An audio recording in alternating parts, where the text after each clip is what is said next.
Iran Israel के बीच भले ही ceasefire हो गया है, लेकिन तनाव कम नहीं हुआ है। इजराइल युद्ध विराम को मानेगा, इस बात पर ईरान को गंभीर संदेह है।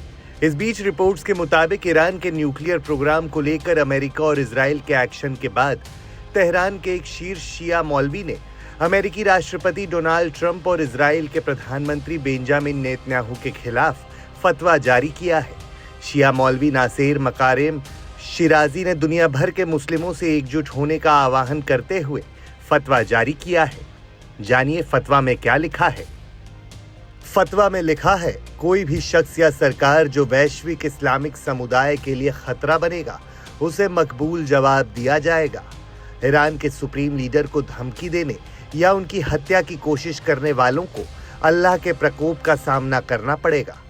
इस तरह की हरकत को अल्लाह की तौहीन के तौर पर देखा जाएगा और उसे अल्लाह के खिलाफ युद्ध के तौर पर देखा जाएगा। फतवे में आगे कहा गया है कि जो भी ईरान के सुप्रीम लीडर या धार्मिक नेताओं की हत्या की योजना बनाएगा, इस्लामिक कानून के तहत वो कड़ी से कड़ी सजा का हकदार होगा। दुनिया भर के सभी मुसलमानों के लिए जरूरी है कि वे इन दुश्मनों को पहचाने और ताकत के साथ बदला लें। अगर उन्हें कड़ी सजा नहीं दी गई तो जिहादी प्रतिशोध का इनाम अल्लाह के पास है।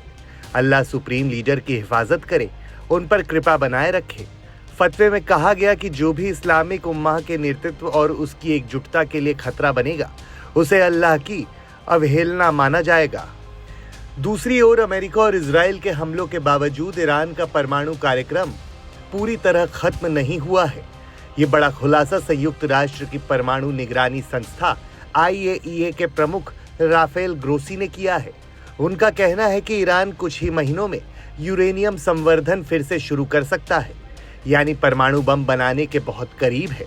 उनका दावा है कि ईरान की तकनीकी और औद्योगिक क्षमताएं अब भी सलामत हैं।